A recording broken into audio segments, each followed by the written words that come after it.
UPPL हान्जा हिसाबै मोनसे थांखि लादों जे दुलाराय नैबे बिटिआर ओनसोलाव फैबाय थानाय जि इलेक्शन बा बिसायख'थि बेखौ बिथा खालामनानै मोनफ्रोमबो जिल्ला आरो समस्तियाव मोनसे पदयात्रा एबा हान्जा सुरनाय जि हाबाफारि बे हाबाफारिखौ मावफुंनांगौ होननानै मोनसे थांखि लानाय हिसाबै जोंखौबो दिनै बिथोन हरदों आरो बे हिसाबै नैबे 37 नं धनस्रि समस्तियाव दिनै जोङो जि पदयात्रा हान्जा सुरनाय जों बेखौ जागायदों आरो बेनि थांखियानो जाहैबाय जिहेतु थांनाय 17 बोसोराव हाग्रामा महिलारि बिथाङा बिटिडि खुंनायनि थाखाय बा जि 6 शिड्युल एलेका हिसाबै मोनसे माने स्पेसियेल जि एडमिनिस्ट्रेशन जि माबा सिस्टेम बे सिस्टेमखौ मोननायनि उनाव बे ओनसोलखौ जौगाहोनो थाखाय जेसेबांखिनि केन्द्रीय आरो रायजो सरकारनिफ्राय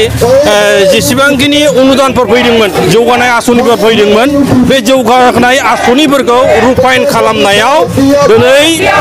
मोनफ्रोमबो एलेकायाव गोबां रोखोमनि माने जाख्ल'नायफोर जादों दा बे जाख्ल'नायफोरखौ जोङो नोजोर खालामनानै आरो मोनफ्रोमबो गामिफोराव जुदि दिनैसिमहालागै जे माने आइसोलेट जानानै दं बन्चित जानानै दं बे बन्चित जानाय गामिफोरनि गेजेराव न'खरफोरनि गेजेराव जों हाबनानै जाहाथे मोनसे जागरण लाबोनो हायो मोनसे जाहाथे सोलायनाय लाबोनो हायो आरो बेयावहाय थांनाय 2020 मायथाइनि 24 जानुवारिनि जि बिटिआर सुक्ति बे सुक्तिनि दारानि बे ओनसोलाव जिहेतु मोनसे शान्ति स्थापन जाबाय बिटिआर माने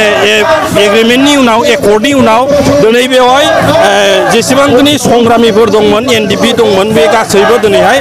भंग जाजोब्बाय मोनब्रै एनडिपिआबो दिनै गैला बेखायनो बे ओनसोलाव मोनसे शान्ति जाबाय आरो बेवहाय जौगानाय नांगौ दिनै खौसेथि नांगौ दिनै बेयाव शान्ति नांगौ बेखौ लानानै जों दिनै हान्जा सुरनाय बे हाबाफारिखौ जों दिनै लादों जि भटार्सफोर दं बे भटार्सनि बे गेजेराव गासै 7 जन केन्डिडेटफोर दं दा 7 जन केन्डिडेटनि गेजेराव गासै बेयाव बिजेपिनि केन्डिडेट सासे दङ आरो माने नांगोलनि बा बिपिएफनि केन्डिडेट सासे दं आरो इउडिएफनि सासे केन्डिडेट दं दा बेवहाय स्ट्रं दल हिसाबै गासै 4या दिनै रायजो राजानि गेजेराव दिनै प्रकाश जादों नुजादों बेवहाय माने बिजेपिनि नुजादों ओमफ्राय बिपिएफनि नुजादों आरो इउडिएफनि मिताराम बसुमतारी बिथांमोननो नुजादों माने प्रकाश जादों अब्लाबो आं दिनै जेसेबांखिनि बेवहाय गामि गामि गिदिंनानै जोङो दिनै जि नुदों थांनाय बे समफ्राव जेसेबांखिनि गामिफ्राव गिदिंनानै जे रायजो राजाफ्रा जेरेखम जोंखौ हहारि होदों जेरैबायदि माने खौसे मोनसे आवगायबोदों जोंखौ सापर्ट होदों हेफाजाब होदों बेखौ नोजोर खालामनानै बेवहाय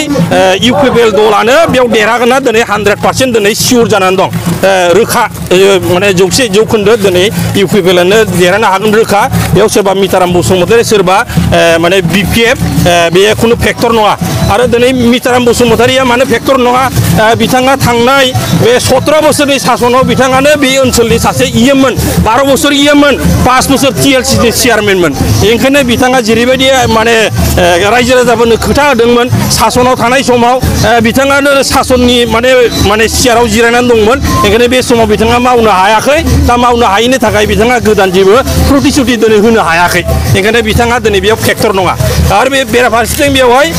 नांगोलनिफ्राय जाय फ्रेस मोसाहारि बे फ्रेस मोसाहारिया दिनैहाय जेसेबांखिनि थांनाय बे 17 बोसोराव जेसेबांखिनि बिपिएफआ माने दुर्नितिबो खालामदों बिनि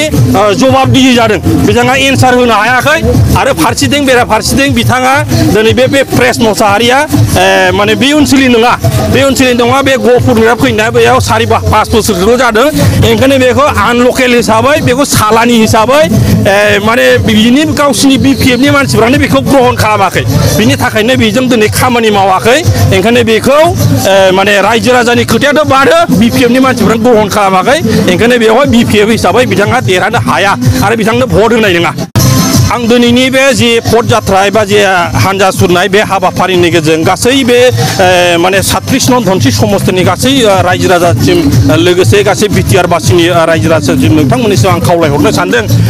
जे फैबाय थानाय जि बिसायख'थि बे बिसायख'थिखौ गासैबो जाहाथे बाहागो ला आरो गासैबो जाहाथे माने गोजोन खौसेथि सान्थियै जाहाथे बयबो भटखौ होयो आरो गासैबो जाहाथे सोलायनांगौनि थाखाय बेयाव सरकार सोलायनांगौनि थाखाय बेयाव बिटिआर माने सुक्तिखौ रुफाइन खालामनायनि थाखाय आरो बेयावहाय जोंनि